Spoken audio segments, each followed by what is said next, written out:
یہ جو اللہ کے راستے کی محنت ہے نا، یہ اپنے آپ کو چمکانے کے لیے، اپنے آپ کو چمکاؤ۔ کیسے چمکاؤ؟ ایک تو اللہ سے صلح، اس کے بغیر تو کوئی راستہ ہی نہیں۔ آدمی کتنی بھی تعلیم میں بیٹھے، کچھ بھی کرے، اور جب تک اس نے سچی توبہ نہ کی ہو تو اس کا اثر بھی نہیں ہو سکتا، کیونکہ وہ اللہ سے جڑا نہیں ہے ابھی۔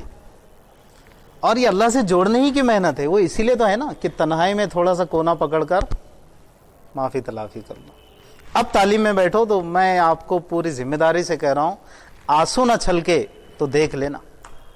آنسو چھلکیں گے، ایسا لگے آخرت کا منظر سامنے آ رہا ہے، جنت کا ذکر آئے گا تو ایسا لگے بالکل ہم دیکھ رہے ہیں۔ وہ کوئی دیوانہ تھا کیا؟ ہارون رشید کا بیٹا آیا آپ لوگ کو تعلیم میں؟ آیا؟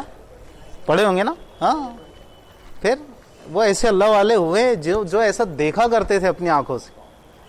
وہ دنیا میں ضرور تھے، لیکن ایک آڑ بس صرف جسم تھی ان کی، بس یہ جسم کی آڑ کی وجہ سے دنیا میں تھے، ورنہ تو ان کی روح معلق ہو چکی تھی، اللہ کی ذات سے جڑ چکی تھی، آخرت میں داخل ہو چکی تھی۔ یہ کب ہوتا ہے؟ جب یہاں یہ جو ہے نا مضغہ، گوشت کا لوتھڑا، یہ جب اللہ کی محبت سے بھر جائے، گناہوں سے پاک صاف ہو جائے۔ روزانہ ڈیلیٹ کرو، روزانہ، جیسے ہم ہوتا ہے نا وہ جنک فائلز کہتے ہیں نا اس کو، ہاں جنک فائلز ہوتی ہے نا، تو جس طرح اس کو ہم ڈیلیٹ کرتے ہیں تاکہ ہمارے ڈیوائس میں کوئی پرابلم نہ رہے، وہ برابر اپنی سروس اسی ریم کے ساتھ دیتی رہے، تو ایسے ہی یہ جو ہے نا یہ ڈیوائس میں یہ بہت اہم ہے دل۔ اس میں بھی جو جنک فائلز آ ہی جاتی ہے، بالکل آتی ہے۔ آدمی معاشرے میں چلتا ہے، پھرتا ہے، بولتا ہے، مارکیٹ جاتا ہے، کسی سے گفتگو کرتا ہے، کبھی کسی سے سخت بات کر لی، دل توڑ دیا، یہ بھی گناہ ہو گیا۔ کسی کی غیبت کر لی، دل توڑ دیا، یہ بھی گناہ ہو گیا۔ بدگمانی کر لی، دو لوگ بیٹھے تھے، کسی کی بات شروع کر دی اور غیبت بھی ہو گئی اور بعض دفعہ بدگمانی بھی ہو گئی، ایٹ اے ٹائم دو گناہ ہو گئے۔ یار تجھے معلوم نہیں کہ یار بہت ایسا ہے، بہت شانہ ہے وہ۔ اب یہ جو ہم نے کہہ دیا، ہم نے کہہ کر گناہ کر لیا اور اس نے سوچ کر گناہ شروع کر دیا ہوگا کہ اچھا مولانا نے بولے یار بہت شانہ ہے تو پھر شانہ ہی چھوں گا۔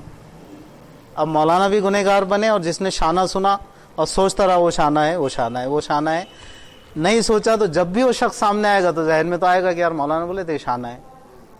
گمان کا گناہ، یعنی گناہ صرف ہم یہ نہ سمجھے کہ جو ظاہری گناہ ہوتے ہیں، یہ باطنی گناہ اس سے زیادہ خطرناک ہوتے ہیں، ادھر ہمارا دھیان بھی نہیں جاتا ہے۔ یہ تو کسی اللہ والے کی صحبت کی برکتوں سے سیکھنے کو ملتا ہے، اور پھر کوئی اللہ والا ایسا مل جائے کہ جس نے کہیں سے کچھ سیکھا ہو تو وہ سکھا دیتا ہے۔